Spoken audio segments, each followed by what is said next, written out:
In this video, we're going to be talking about line of best fit or linear regression. So here's a bit of review. Going back to evaluating, looking for values in a table, trying to graph these values, any of those units. So for the first table, I would put in -2,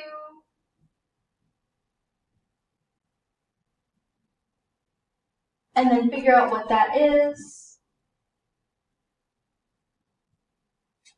And I could graph that point. Same thing with the next one.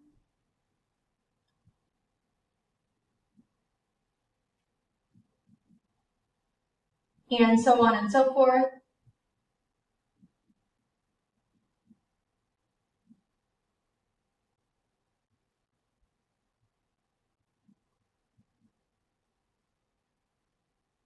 Oh, I did that backwards.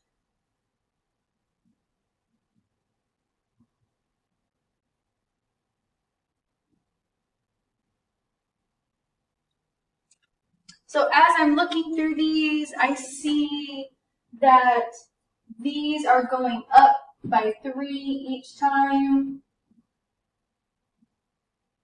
which makes sense because our slope here is 3. And then for the second one, when I put in the x values,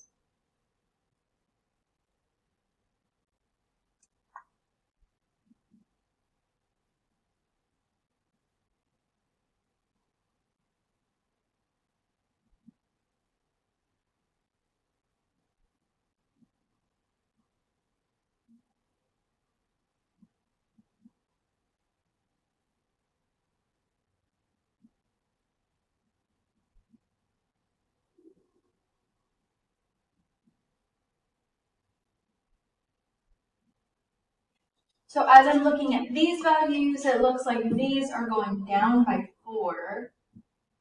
And you're probably thinking, well, the slope is -2. But if you look at the x values, they're counting down, or I'm sorry, going up by 2.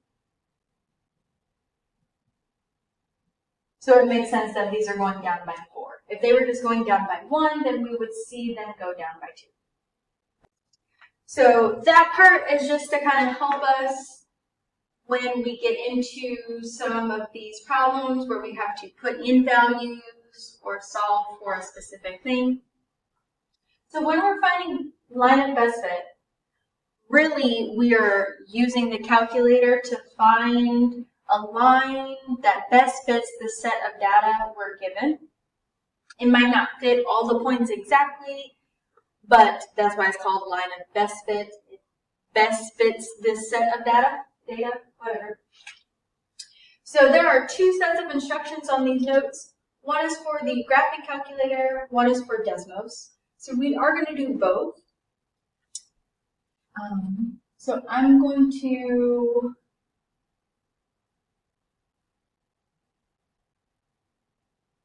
make this side screen and try to do this to the best of my ability.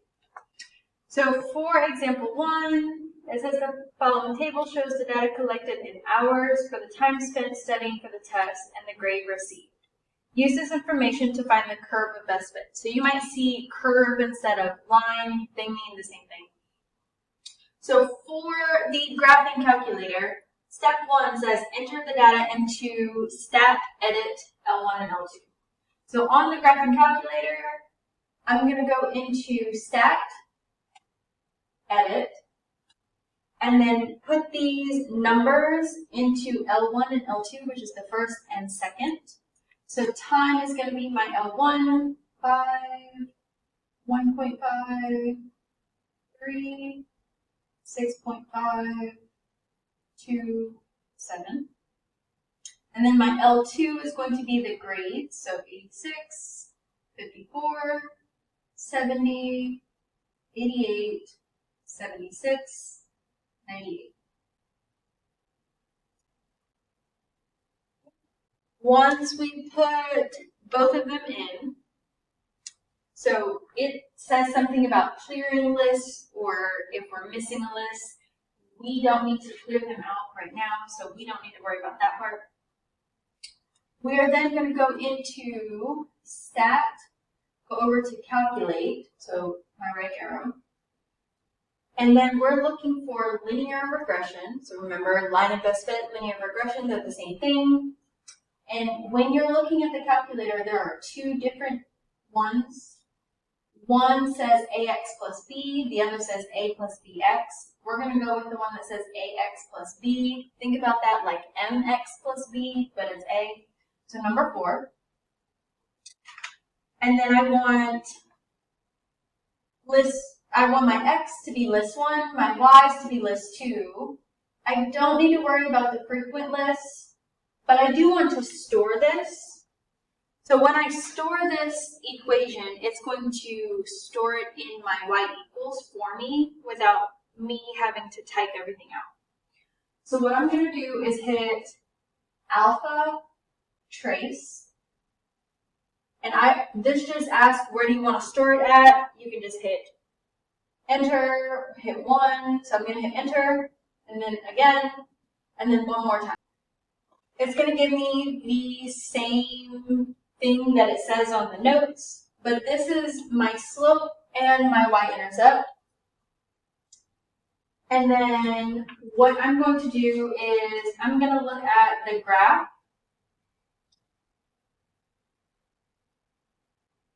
So right now I have some equation.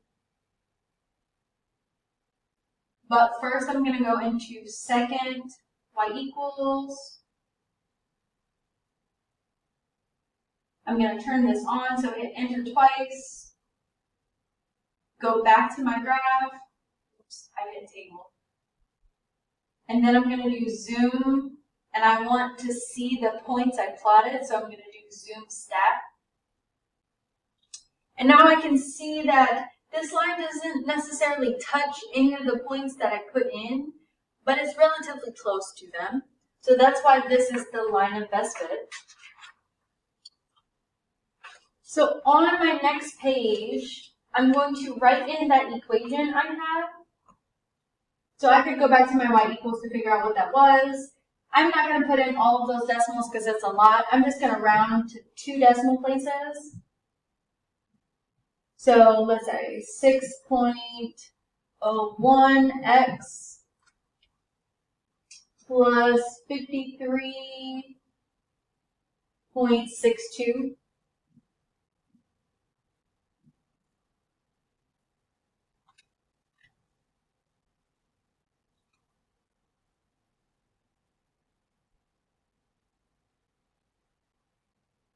So when we're using that equation, we're going to use that equation to answer the next couple of questions.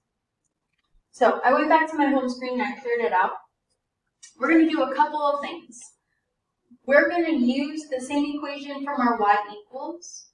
So remember, we put our y equals in for that equation in y1. So anytime we need that equation, we're going to go back to y1. So I'm going to go back home.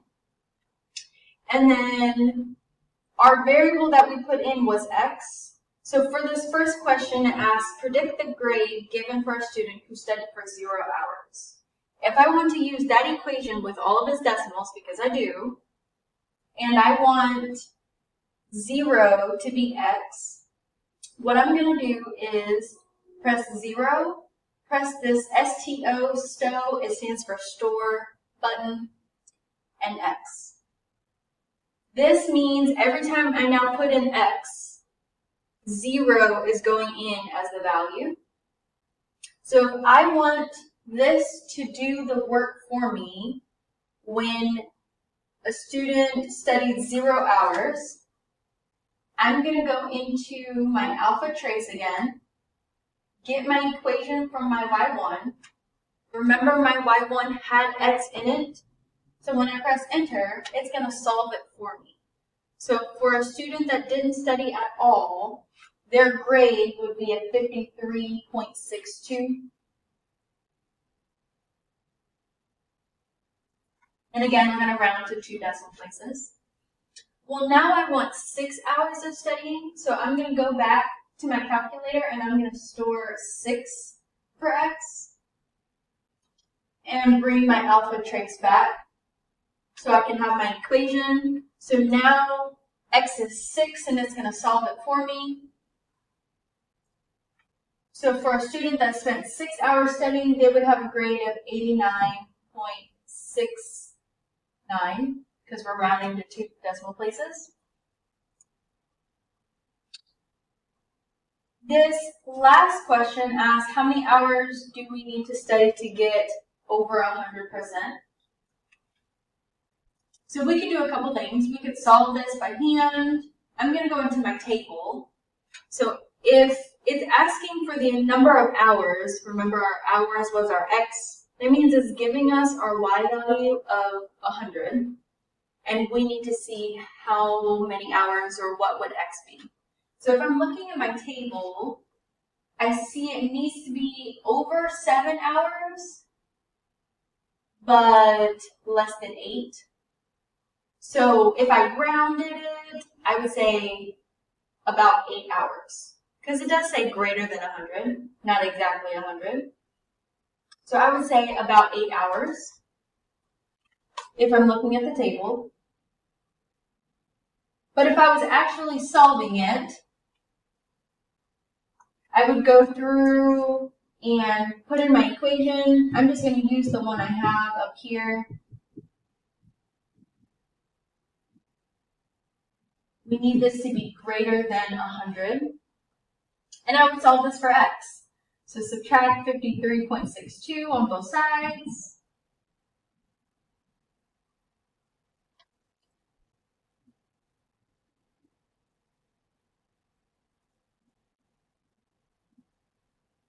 And divide both sides by 6.01. So this says x has to be greater than 7.717, so I'm going to say about 7.2. So if x is greater than 7.72, then the person will get 100 or over 100. So we were right with the 8 if we were looking for a whole number, but if we wanted exact, that would be our number.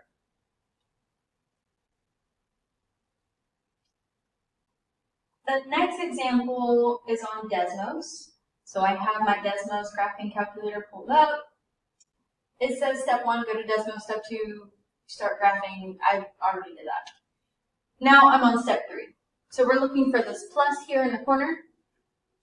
And we want a table. So I'm going to choose table. And then I'm going to put my x's in x1 and my y's into y1. So I know the numbers on these notes are a little hard, but we're going to try to the best of our ability to read them. So 6 and 260, 13 and 320, 21 and 420, 31, and let's say that's 560. 28. It's really hard to see on this. 20, 440, and 25 and 500. Right.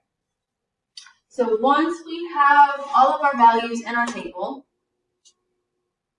in the next line, so in my line 2, we're going to type what looks like our y equals mx plus b equation, but also not quite. So what I mean by that is, in our table, we have x1, y1. So instead of x and y in our equation, we're going to use y1. But then instead of the equals, we're going to use, it's called a tilde, but it's this squiggly line. And then mx1 plus b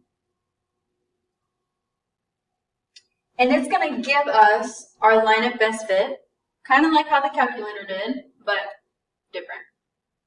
So let's see. I feel like I put in all the numbers right because this looks the same. Okay. So then underneath that, I'm going to rewrite the numbers they gave me with an actual equals. So y equals 13 point, my m or my slope is 13.07. I'm just going to say 07 x. And then my b is 168.212. I'm just going to put plus 168.21.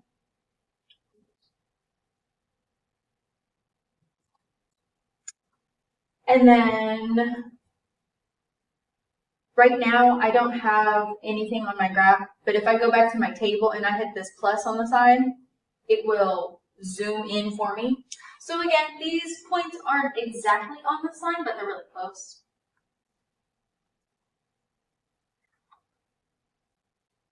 Okay. So that is how you put it in Desmos and in the calculator. For these, we'll be going back and forth on the examples. So on the next page, we'll do those in Desmos and then the others back in the calculator. So you could go back and, if you already used this in Desmos, erase this or delete it and start again.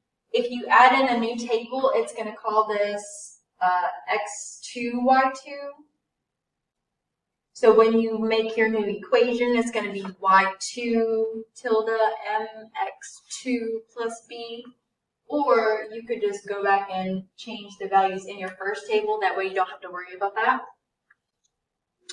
So for number 1, we're doing hours without sleep and number of errors. So here it looks like the number of errors depends on the hours without sleep. So the hours without sleep is going to be our x's. So we have 8. I'm going to go down and kind of get rid of some of the stuff.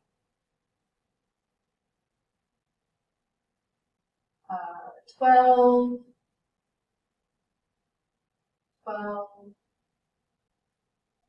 16, 16, 20, 20, 24, 24. And then for my y values, we have 8, 6, 6, 10, 8, 14,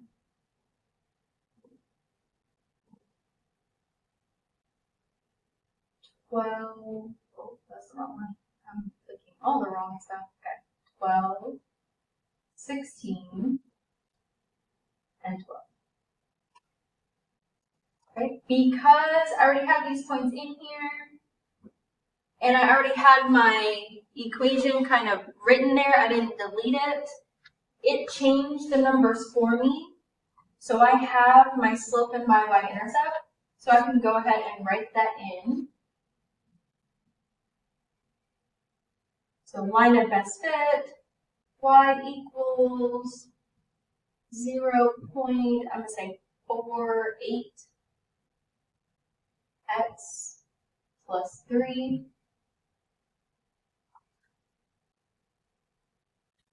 And I'm going to go ahead and change this. Y equals 0. I'm actually going to put the entire thing back, so 475x plus 3. And then this question is asking about specific x values. So I'm going to go in and I'm going to make this equation a table. So I hit the gear wheel, I hit table right next to it, so it makes it a table. And I'm going to put those x values in to my table. So again, I'm not really doing work. My calculator is doing everything. So hours without sleep is 36. So I put 36 in, and it gives me 20.1 errors, or just 20 if we're rounding.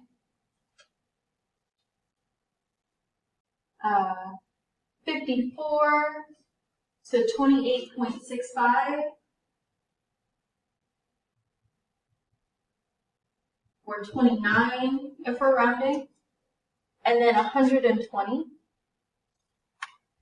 and we get 60.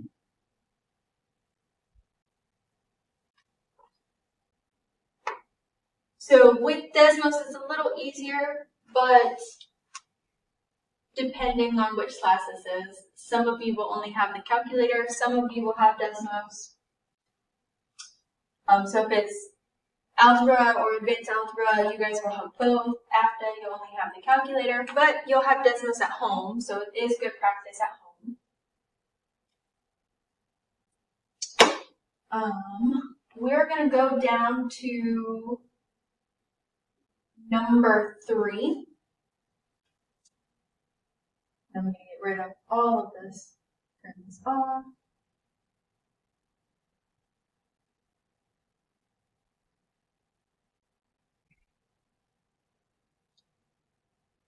Okay. So I deleted my first table. So when I go back, this isn't going to calculate the way I want it to until I change it. But for number 3, it's talking about the year of birth and the male life expectancy in years. We can't change when you were born, so that's our independent variable. But when we put in years, we're going to change these. It's going to be a little different. Whatever the first one is going to be 0. And then we're counting how many years has it been since the first year. So 1925 from 1920 is 5. Let's make this a little bigger. 1930 from 1920 is 10. Wow. 1935 would be 15, and it looks like it keeps counting by 5s. So 1940 from 1920 is 20, and then 25, 30, 35, and so on and so forth. Ooh.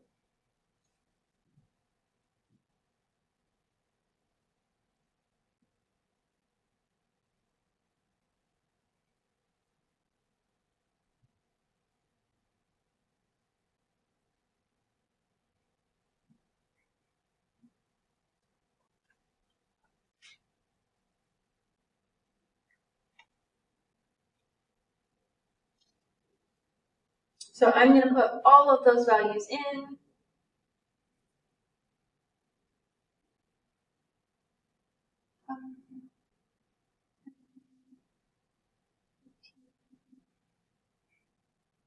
When you put in a certain amount of numbers on Desmos, it'll catch the pattern, so you can keep hitting enter, so you don't have to put in every single value. So that's kind of nice. The same thing does not work for Y, unfortunately. 53.6, 56.3, 1. I'm going to pause this for a second so I can fill in the rest of these.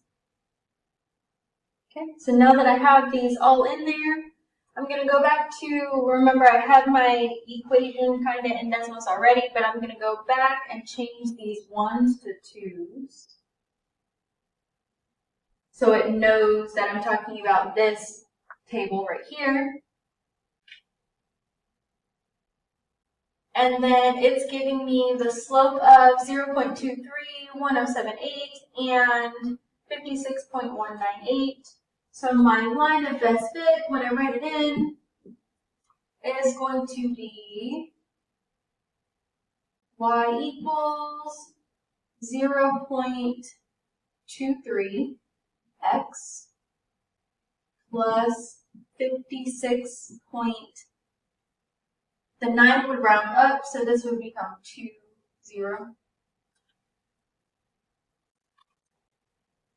And it's looking for the life expectancy in 2010. So in 2010, from 1920, that would be 110 years later. No, sorry, I did that math wrong. It would be 90 years later.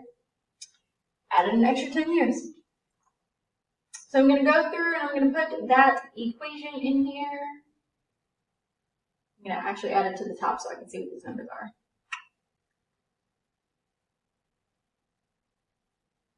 So y equals, I'm going to put in this entire thing on Desmos, so 0.231078x plus 56.198. And then I'm going to put in 90. So I could just put 90 in for x right here, but I want to do the table. And it's giving me 76.995. The 5 would round the 9 up. So we can say this is really about 77.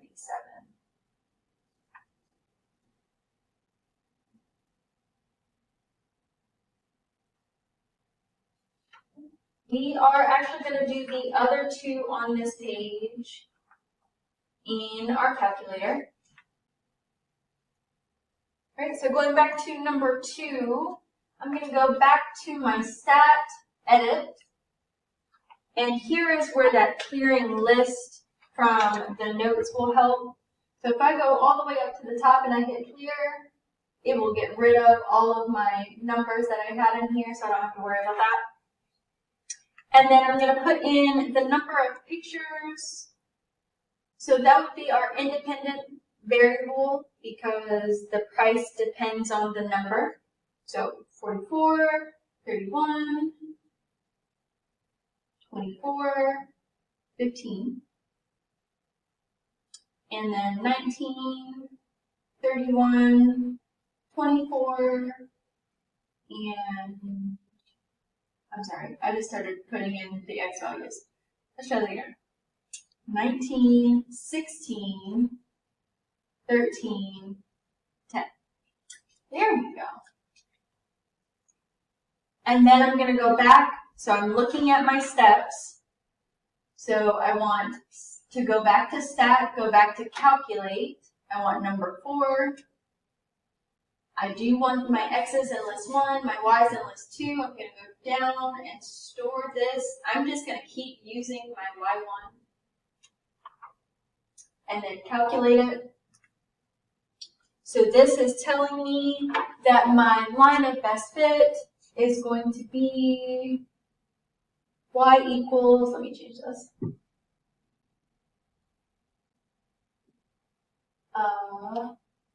0.31x plus 5.55.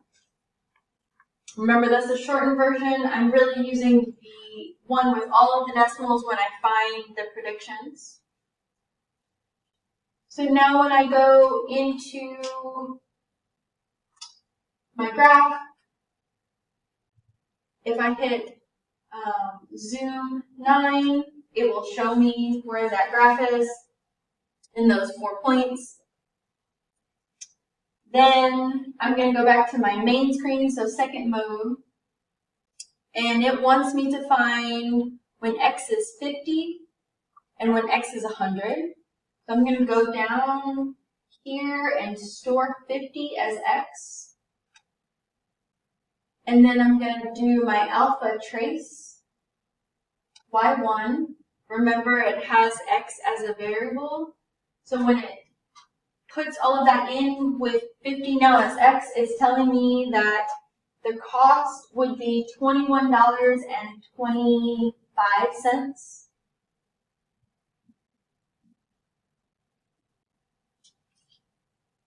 Now I want to know the cost of 100 pictures.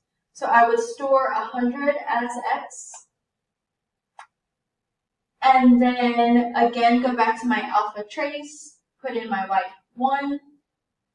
X is already there. So if I have 100 pictures, this would cost $36.95.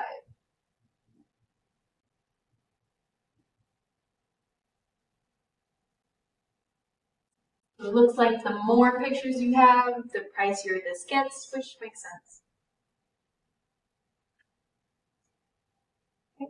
For number 4, I'm now dealing with years again.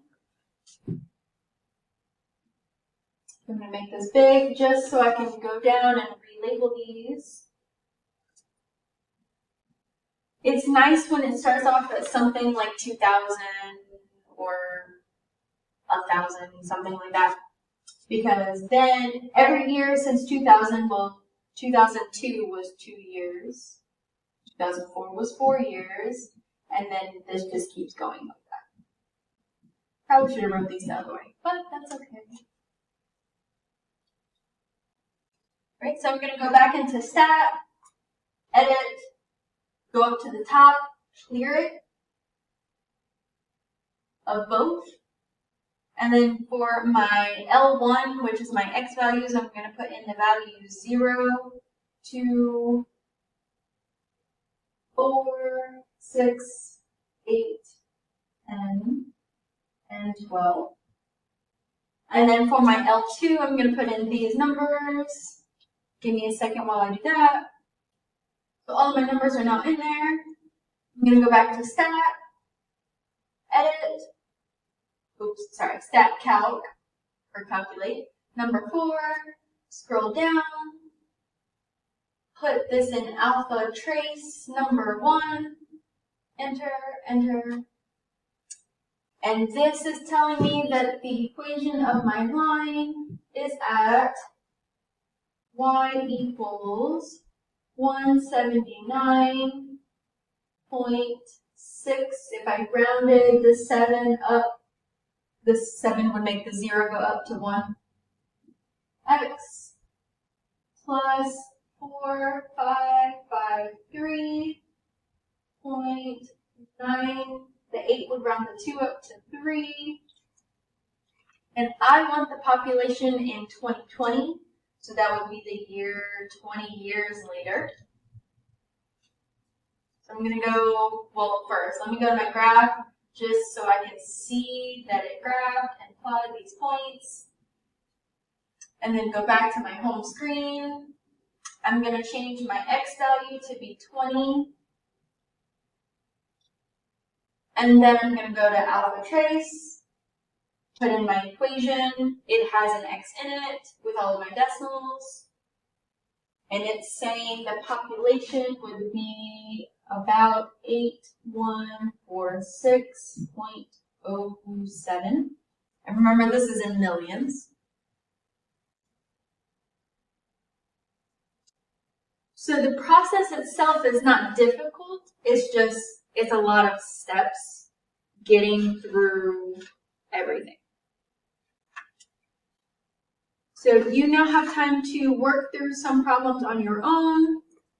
Let me know if you have any questions.